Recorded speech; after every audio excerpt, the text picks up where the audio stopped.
Hi folks, Scott Review guys. I wanted to talk very quickly about Monday Night Raw. Of course, TNA this week started an hour early.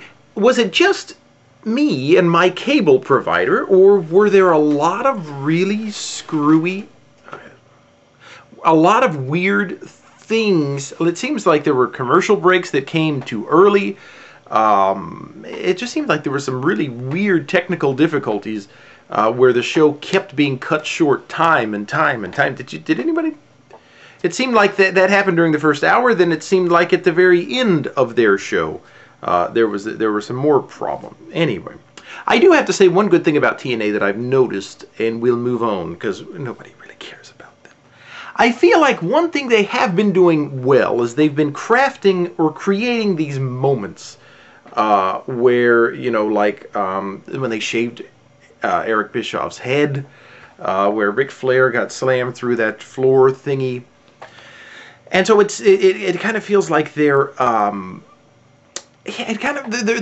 making things that will stand out in people's memories, and I get the idea. I assume is to draw people back. I personally feel like the product as a whole is still not quite there. The moments don't make me quite yet excited for their whole show, but that's another discussion for another time.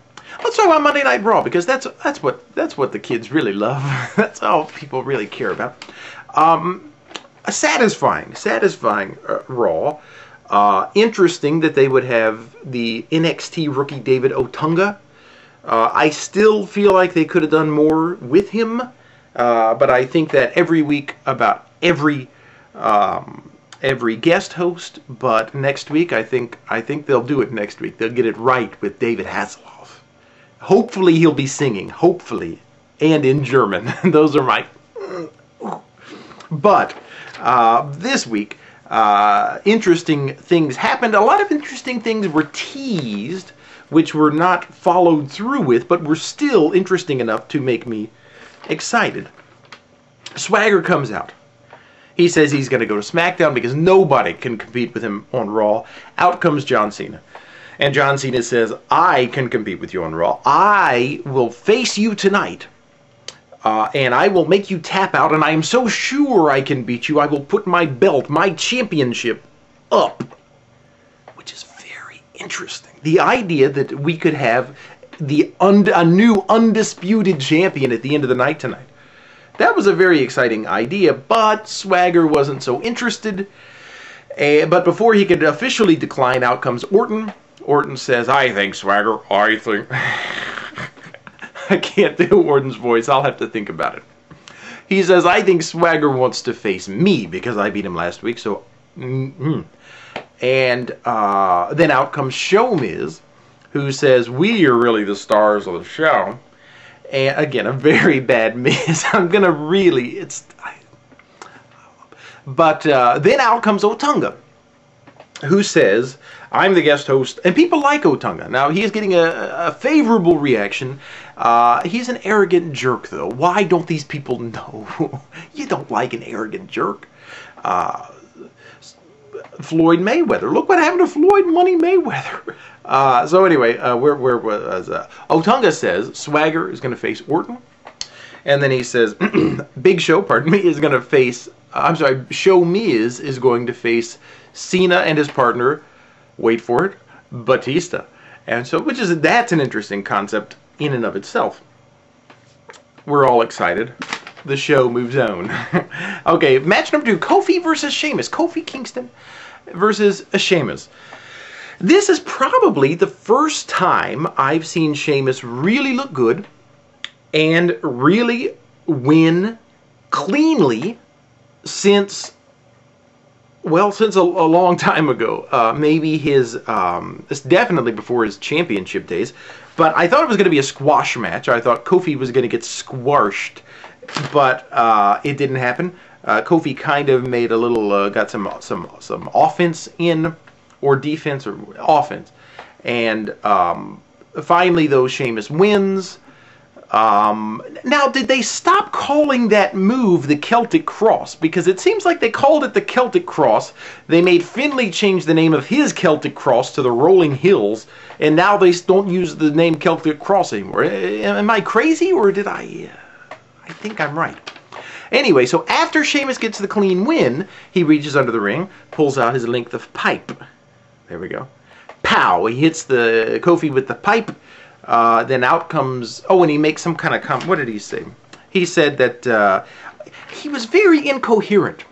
Or did anybody get lost a couple of times when Sheamus was talking? Because I certainly did. And I'm a pretty intelligent fella. I can follow people when they talk. But Sheamus had me. I was lost. So out come, but he's mad at Triple H because Triple H robbed him of the moment that would have capped off his perfect first year in the company, the WrestleMania win.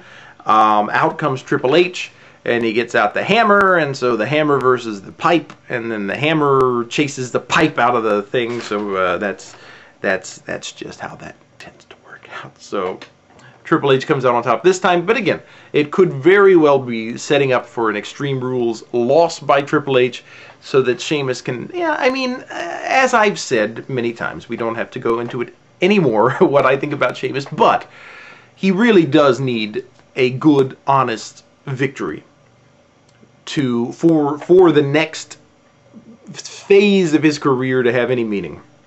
So that's that. Dressed to Impress, Divas Battle Royale, or just throwing divas out of a ring, maybe?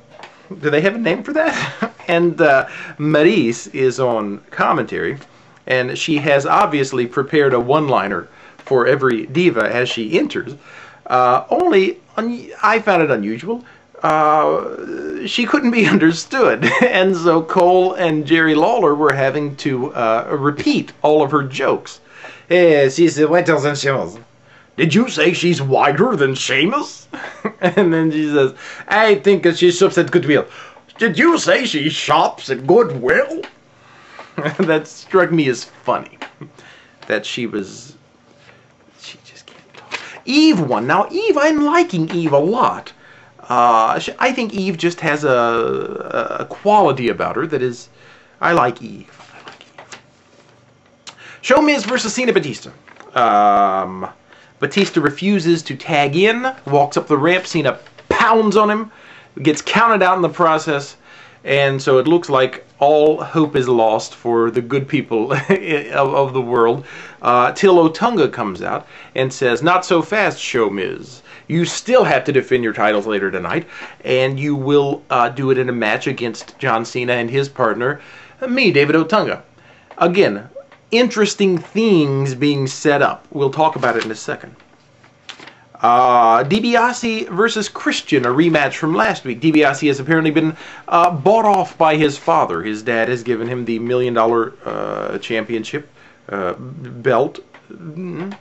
And yeah, so Ted DiBiase, apparently this makes up for his crappy, parenting skills.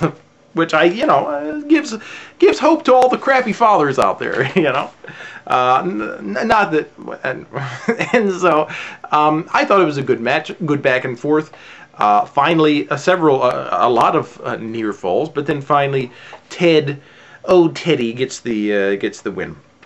Orton versus Swagger, another good match. I felt we had Swagger dominates early. Orton comes back, but it looks like his comeback is cut short, or it is cut short.